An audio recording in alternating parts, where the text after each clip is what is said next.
We could start with our usual stock up, stock down, but that's boring, and we're going to mix things up. So we're going to start with the best player of the week, our star of the week.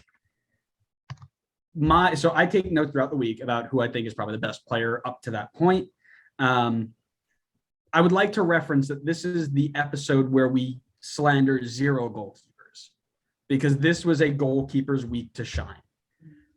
Absolutely unbelievable performances by tons of goalkeepers throughout the week. Honorable mention to Gaga Slanina with a 3rd clean sheet in as many games. Chicago, the only team to not have conceded. My playoff prediction looking very nice. Golden Boot looking not so nice. Mine's just as on pace as yours, so quiet down. That's true. Also, massive honorable mention to Christian Kalina from Charlotte. The only reason they were as close as they were in that game was because of his phenomenal performance. My star of the week hurt me so badly Sunday night.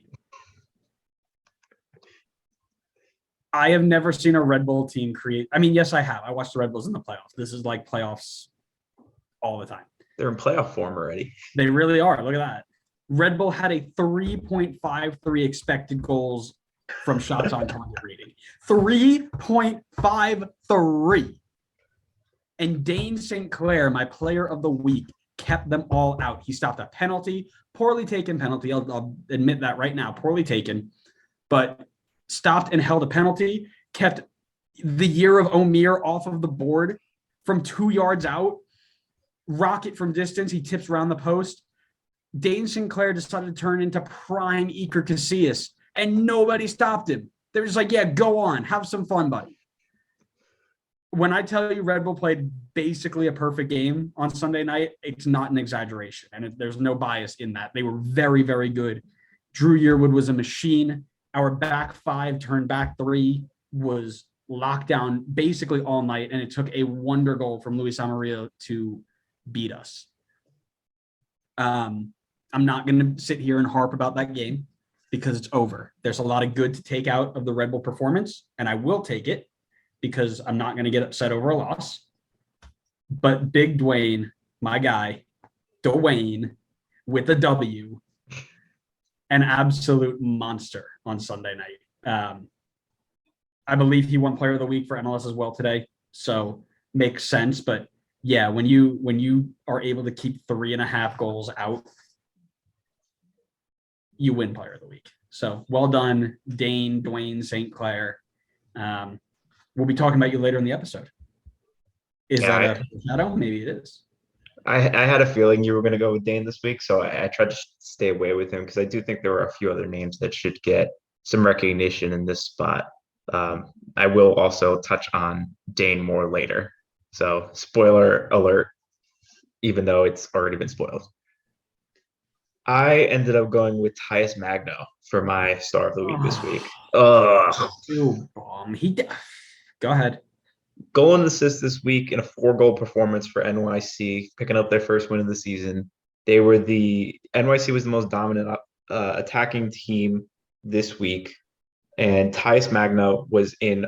If you go watch the highlights from that game, NYC versus Montreal, Tyus Magno was almost in every single highlight relating to NYC, whether they scored or didn't score. He was everywhere for them yesterday. And I know that he still has some things to work on, like his finishing. And I think it will eventually get there. But I think he was so good for them this week and was really a focal point for their attack. And they definitely needed it because Tati was completely off the board that game. No assists, no goals. So Tyus Magno kind of stepped up into that role and made it his own. So he looked really involved in the attack. And if you are going to be that involved in the attack and your team puts up 4 goals, it's a great look. I'm well aware that Tati Castellanos was kept off the board. He was my fantasy striker. So thanks. Yeah, and you switched off somebody for him, and I think they got like 2 assists. I forget who. Did? No, I thought you did. No, I switched him in for Buxa. And Buxa got 2 assists. Yeah, I know. Fantasy is stupid. I don't like playing this game. I don't know why you keep roping me into it every year, but you do. I think ultimately I would have gone Dane as well, but I figured you were going to go with him, so I wanted to just pick somebody else. So I'm Tyus happy with Magno. going with Tice Magno there. I think he had a really strong week this week. So if you watch the game, Tyus Magno, and I tweeted this out from the podcast account, Tyus Magno is going to be that player that gets 1,000,004 chances this season and has 8 goals. His finishing just isn't there. And, this is probably the kiss of death, and he's going to score 25, and it's going to be great. But you can tell that he is 18, 19 years old.